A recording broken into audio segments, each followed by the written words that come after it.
Libya लगभग 30 billion dollar 30 billion dollar जो है ना वो खर्च करने वाला है। कहां पे?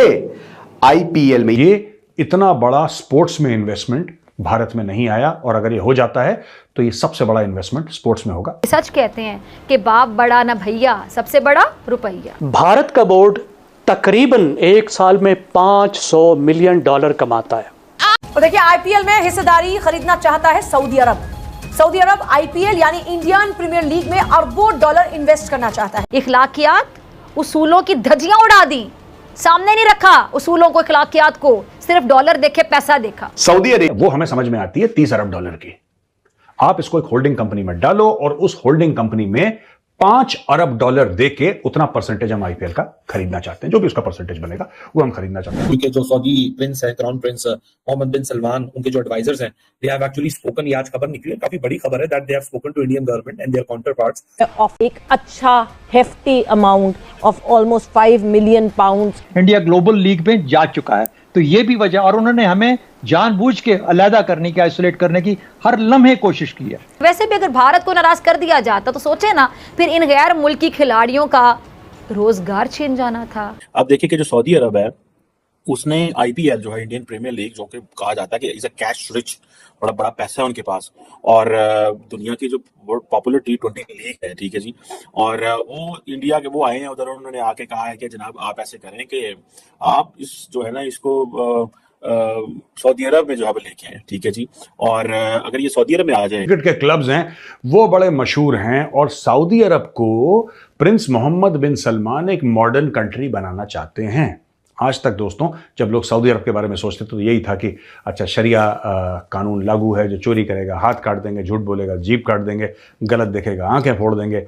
अच्छा, और यहाँ पे ज़्यादातर सऊदी अरब जाना जाता था तेल के लिए, और इसलिए जाना जाता था क्योंकि वहाँ पे मक्का और मदीना है। अब तेल हो रहा है ख़त्म दोस्तों, तेल हो रहा है ख़त्म। तो अब ये प्रिंस मोहम्मद बिन सलमान को भली भांति इस बात से ये परिचित हैं, उनको पता है, he is an intelligent guy, he is a visionary, he is a smart guy. उनको पता है सऊदी अरब को अगर मैं मुझे फ्यूचर में ले जाना है ना तो मुझे कुछ और करना पड़ेगा, मैं तेल पे डिपेंड नहीं रह सकता, क्योंकि 25-30 साल की और कहानी है तेल की, उसके बाद तेल का तेल निकल जाएगा। उन्होंने भारत के परिप्रेक्ष्य में इस कॉन्टेक्स्ट में क्या बोला है? कुछ समय पहले सऊदी अरब के लोग प्रिंस मोहम्मद बिन सलमान के डायरेक्शन पे उन लोगों ने गवर्नमेंट ऑफ इंडिया से संपर्क करा और बोला साहब जो आपका आईपीएल है ना, आईपीएल को एक होल्डिंग कंपनी में डालो, इसकी वैल्यूएशन हमें समझ में आती है करीब 30 अरब डॉलर की। आईपीएल की जो वैल्यूएशन है वो हमें समझ में आती है 30 अरब डॉलर की। आप इसको एक होल्डिंग कंपनी में डालो और उस होल्डिंग कंपनी में 5 अरब डॉलर देके उतना परसेंटेज हम आईपीएल का खरीदना चाहते हैं। जो भी उसका परसेंटेज बनेगा वो हम खरीदना चाहते हैं। तो दोस्तों आईपीएल जो है दुनिया की सबसे बड़ी क्रिकेट लीग है, इसमें कोई शक नहीं है। It is much bigger. एक जमाने में हमारे टाइम पे तो एशेज बड़ा बोलते थे, बड़ा हम सुनते थे एशेज का। एशेज कुछ भी नहीं है आईपीएल के सामने, जबकि एशेज जो है वो एक बायलैटरल है इंग्लैंड और ऑस्ट्रेलिया के बीच में, लेकिन IPL has blown away everybody. और आईपीएल इतना बड़ा बन गया है कि सिर्फ क्रिकेट की सबसे बड़ी लीग नहीं, दुनिया में स्पोर्टिंग में अगर आई थिंक टॉप 5 या टॉप 7 लीग्स आती हैं पूरे दुनिया में, जिसमें हर एक स्पोर्ट शामिल है, जिसमें आपका बास्केटबॉल शामिल है, जिसमें आपका फुटबॉल शामिल है, उसमें आई थिंक टॉप 5 या टॉप 7 में आईपीएल जरूर आता होगा। प्रिंस मोहम्मद बिन सलमान कहते हैं 5 अरब का मैं भी स्टेक लूंगा, और ये कहते हैं कि मैं मानता हूं कि करीब 30 अरब का मामला है आईपीएल का, उसमें से 5 अरब का पार्टनरशिप मेरी। तो ये इतना बड़ा स्पोर्ट्स में इन्वेस्टमेंट ये प्राइम मिनिस्टर मोदी से मंजूर करा लेना। अगर MBS या ऊपर लेवल से कहा जाता तो ये फेवर देता था, तो मोहम्मद बिन सलमान फेवर लेंगे मोदी साहब से और मोदी साहब फेवर देंगे। अब रिसेंटली मैं देख रहा था कि वो जो पुर्तगाल के क्रिस्टियानो रोनाल्डो वो भी वहां चले गए। अब वो क्या है यार, एक इंडिविजुअल सर्विस अपनी दे रहा है, वो किसी को भी देगा, वो मिलियंस ऑफ डॉलर कमा रहा है। सुनने में आया कि पाकिस्तान के वसीम अकरम जो है वो सऊदी अरब गए हैं और वो वहां पे कुछ इस हवाले से काम कर रहे हैं। सऊदी अरब जो है वो formula 1, Saudi Arabian grand prix वगैरह, और जो सऊदी इंटरनेशनल गोल्फ और बॉक्सिंग इवेंट्स और पता नहीं क्या क्या कर रहे हैं। अब ये जो चीज़ है कि फॉर एग्जांपल अगर सऊदी अरब में अगर क्रिकेट स्टेडियम्स बनते हैं तो वो दुबई से चीज़ें जाती हैं सऊदी अरब, और उन्होंने कर लेना है। और वो उससे ये भी है कि यूएई की क्योंकि मोनोपोली थी, और यूएई की मोनोपोली शारजा की सारी दुबई की, ये खत्म करने के लिए, इसको कम करने के लिए सऊदीज रोल प्ले करेंगे, और Saudis can offer so much to the other countries in return, particularly India, को वो बहुत कुछ रिटर्न में दे सकते हैं, दैट कि वो इंडिया के मुंह में भी पानी आएगा कि हाँ जी हमें सऊदी अरब शिफ्ट मारना चाहिए। एंड सऊदी अरब की क्योंकि पॉलिटिकल रेलेवेंस मुस्लिम वर्ल्ड में और इसमें बहुत ज़्यादा है, सो इसलिए ये चीज़ें हैं।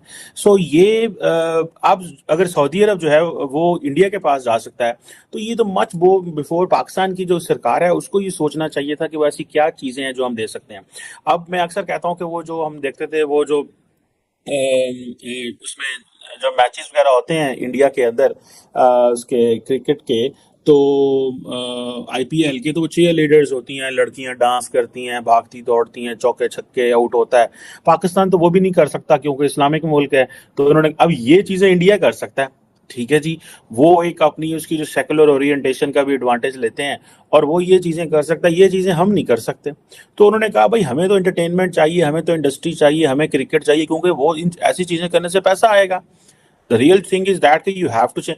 हम वो चीज़ें नहीं कर सकते, सो हमें हमारे पास वो नहीं आई, या हम वो प्रपोजल लेके सऊदीज के पास हमें पहले चले जाना चाहिए था। हमें पता था कि यार ये चीज़ें ये ढूंढ रहे हैं, तो हम क्यों ना अपनी क्रिकेट टीम के खिलाड़ी लेके वहां पहुंच जाते हैं, उनकी मुलाकातें कराएं वहां पे, उनके इवेंट्स करवाएं वहां पे। वहां से हमारे यहाँ भी ये किया जाता है जी, पाकिस्तान को नॉर्मल कंट्री बनाने के लिए बाहर से स्पोर्ट्स वाले लेके आओ, जो फुटबॉलर लेके आओ जी, उनको हमने करोड़ों रुपए दिए हैं यहाँ पे आने के। हमारे उस वक्त जो हमारी अथॉरिटीज थी उन्होंने करोड़ों रुपए फुटबॉलर्स को, ब्राजील के क्रिकेटर्स को, इधर उधर लोगों को दिए कि वो पाकिस्तान आए, ताकि हम दुनिया को बताएं सके कि पाकिस्तान में अब दहशतगर्दी नहीं थी, बड़ी नॉर्मलाइजेशन है। वो आते थे यहाँ पे इस्लामाबाद, लाहौर, कराची में इवेंट्स करके चले जाते थे, बिजनेस क्लास में आते थे, प्राइवेट जेट्स में आते थे और दुबई से, और वो चले जाते थे, हम उनको दिए। हम अपनी टीमों को सऊदी अरब लेके जाते और वहाँ पे ये चीज़ें हो सकती थी, बड़े हम अपने आराम से चीज़ को कर सकेंगे। अब हमें तो वो ओपनिंग नहीं मिल सकेगी मिडल ईस्ट में, सॉरी सऊदी अरब में, जो इंडिया को मिलेगी।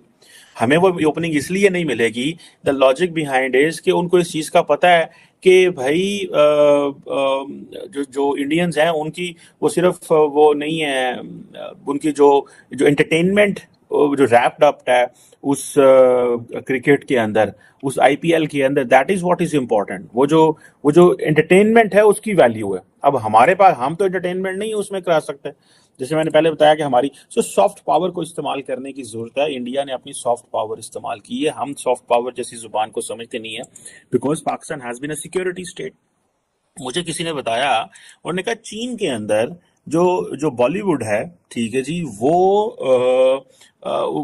उसके जो गाने और फिल्में देखी जाती हैं with all that translation middle east के अंदर ऑलरेडी होते हैं। आप किसी भी जहाज में, आप कतर में जा रहे हैं, एमिरेट्स में जा रहे हैं, आप इत्तेहाद पे जा रहे हैं, तो आपको सारा बॉलीवुड का वो देखना हमारे लिए भी बड़ा आसान होता है। जब कभी हम ट्रैवल करते हैं तो इंडियन मूवीज जो होती हैं, क्योंकि हमने देखी होती हैं पहले, या अंदाज़ा होता है, या एक्टर्स एंड एक्ट्रेसेस का अंदाज़ा होता है, तो बड़े आराम से हम वो मूवीज देख लेते हैं और अपना सफ़र भी कट जाता है। कोई एक आधी इंग्लिश देख ली, कोई एक आधी इंडियन देख ली, हिंदी उर्दू देख ली, वटावर जो भी होती है, जिस जुबान में भी हो वो। तो हमें उस चीज़ में ये होता है कि आसानी होती है। सो ये आप इमेजिन करें कि क्रिकेट को वो किस तरह एज ए सॉफ्ट पावर अपनी इस्तेमाल कर रहे हैं, और हम ये चीज़ नहीं कर पा रहे। इसी तरह बॉलीवुड है, गाना बजाना, सॉन्ग्स, डांस, धमाका, ठीक है, ये सारा ये एक सॉफ्ट पावर है। We never realize how it is going to take this country. हम वो सारा टाइम जहाद और इन चीज़ों में फंस रहे, और फिर वो हमारी जान ही नहीं छूटी। मैं अगर आपको सच्ची बात बताऊं, हमारी जान ही नहीं छूटी इस सेंस में कि भाई हम इसी चीज़ में फंसे रहे कि यार